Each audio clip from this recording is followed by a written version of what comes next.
Hi everybody, I'm Miss Amber and today we're going to be reading Our Tree Named Steve. It is written by Alan Zweibel and illustrated by David Cattrall. Now we read this story when we did our tree unit back in the fall, but since it does also focus on a family, I thought it'd be a good time to revisit the story. Our Tree Named Steve. This is our title page.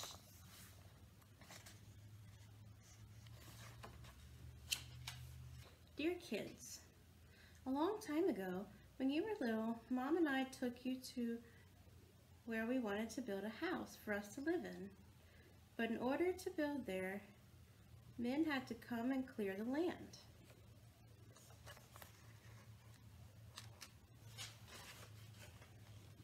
I remember there was one tree, however, that the three of you couldn't stop staring at. Adam thought it was crying, Lindsay said it looked nervous, and Sari, who was only 2 years old, couldn't pronounce the word tree and called it Steve. I love you, Steve, she kept saying, and then Adam and Lindsay started saying it, and before too long, Mom and I got the hint and asked the builders to please save Steve.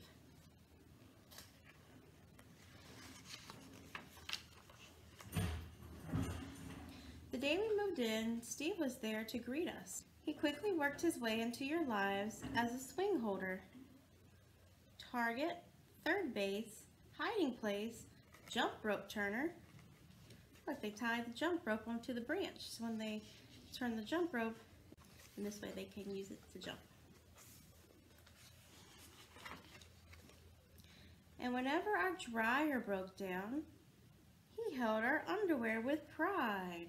Look, they're all hanging their underwear on a line on a tree. Would you do that?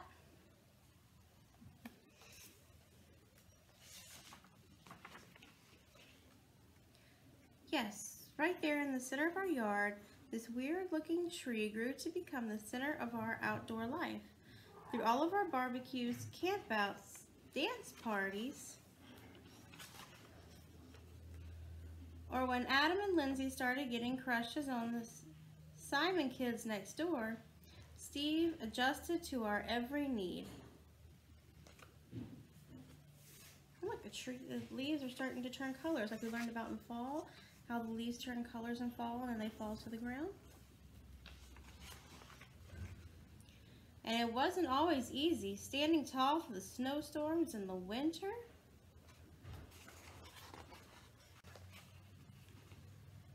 Or when Uncle Chester napped in the hammock couldn't possibly have been fun. Not to mention the time the sewer overflowed and Steve sucked up all the smelly water before it drowned Kirby. Then got so sick himself that the tree doctor had to give Steve a haircut that made him look like a big thumb. It looks like he cut off some of the branches off of Steve.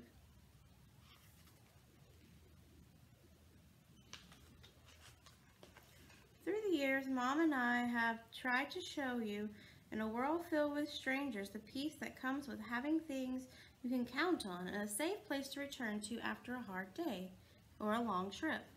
Which brings me to the point of this letter. Last week, a storm hit our area.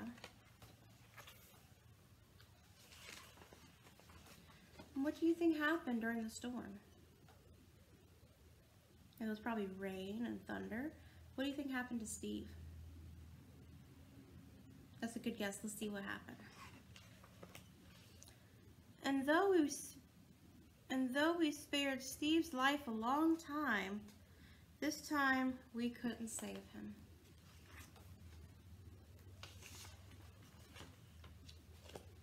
Are we sad? Sure we are. But even in his final moments, when he could have fallen on our house, Sari's swing, Kirby's house, or Mom's garden, Steve performed the last trick and protected all of us at the very end, and friends like this are hard to find.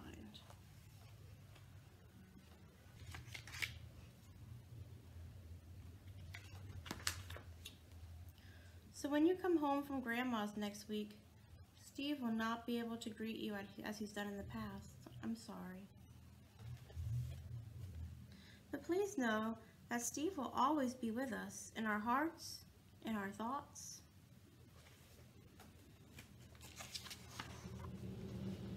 And in a different tree at the other end of our yard. See you next week. Love, Dad.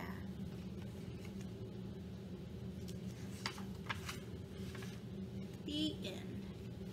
Well, I hope you enjoyed that story. It kind of did have a sad ending, and it's okay if you're feeling sad right now. That's perfectly okay. Like, I'm sad that we can't meet in the classroom right now, but I'm hoping that we will before the school year ends.